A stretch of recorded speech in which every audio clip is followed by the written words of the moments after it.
George G. Meade was born in Cadiz, Spain on December 31, 1850. He was one of the only generals in the Civil War to be born in a foreign country. He didn't want to become a soldier at first, but attended West Point due to his father's death, putting his family in a difficult financial position. After West Point, he became an engineer but got into the military when the Mexican-American War broke out. Afterwards, though, he returned to his profession until the Civil War. During the Civil War, he was indecisive and not very good at capitalizing on opportunities, but nonetheless stood toe-to-toe with Robert E. Lee and actually bested the Titan at the Battle of Gettysburg. Nathan Bedford Forrest was born on July 13, 1821 in Tennessee. He was one of the only generals in the Civil War who received very little formal education. Before the war, he became successful as a slave trader and plantation owner. And during the war, he fought for the South and was victorious at the battles of Shiloh, Okolona, and Thompson Station. He also had a reputation for being tough and daring. The daring part was exemplified in his killing of over 200 men in cold blood at Fort Pillow, Tennessee, even after they surrendered, called the Fort Pillow Massacre. He was also the Grand Wizard of the Ku Klux Klan. James Longstreet was born on January 8, 1821 in South Carolina. He graduated at West Point after 4 years as 54th in his class.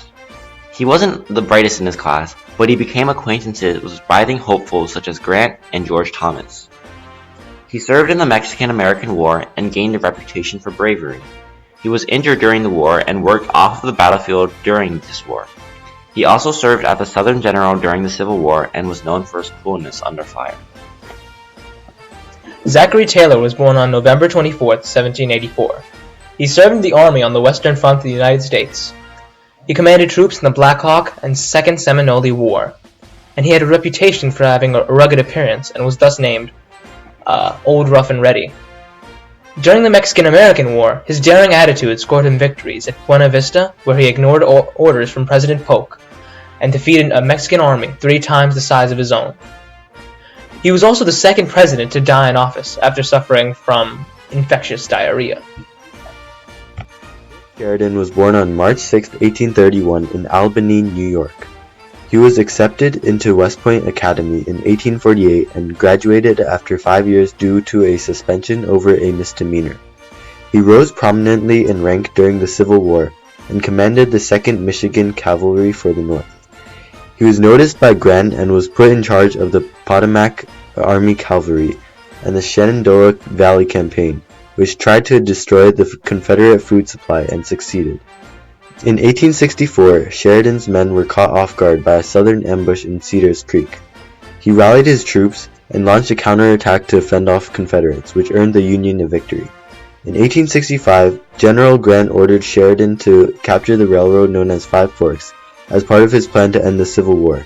The railroad was the last chance the South had for supplies and resources. In a hard-fought battle, Sheridan defeated Confederate General George Pickett and gained control of the railroad. Sheridan went on to be a commanding general of the U.S. Army and the 4th person at the time to become a 4-star general, the highest military rank. USD's Hiram Grant was born on April 27, 1822 in Ohio. He commanded the victorious Union Army during the Civil War and served as the U.S. President from 1869 to 1877. He also fought in the Mexican-American War from 1839 to 1854. He was an aggressive and determined leader and refused to retreat during the Civil War. Through his aggressive tactics, he slowly bred the South of all women. He captured Fort Donelson in Tennessee and was appointed Lieutenant General by Lincoln during the Civil War. On April 9, 1865, Confederate General Robert E. Lee surrendered to General Grant at Appomattox Courthouse in Virginia.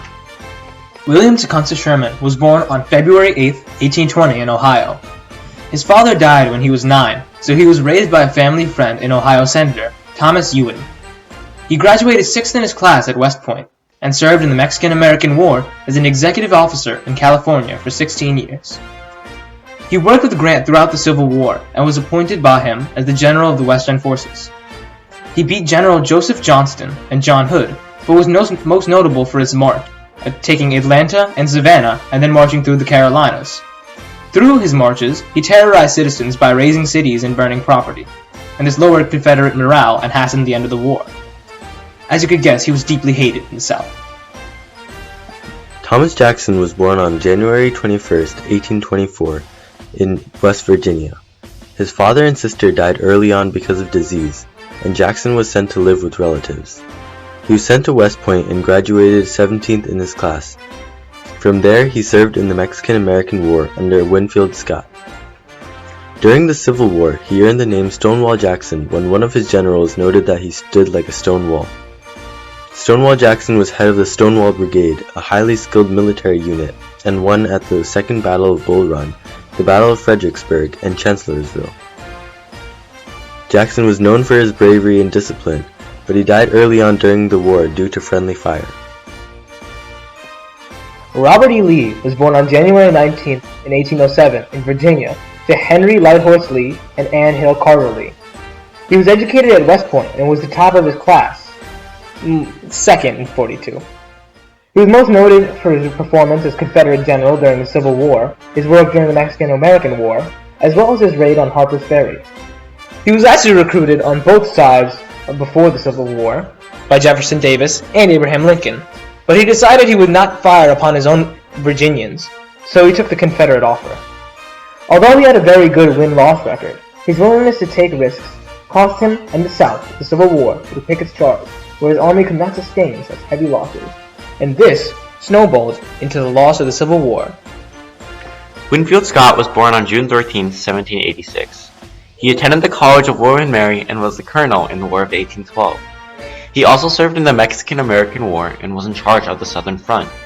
After the war, he was regarded as a national hero and was commissioned commanding general of the U.S. Army. He commanded young soldiers during the war, such as Zachary Taylor and Robert E. Lee, and mentored them to brilliance.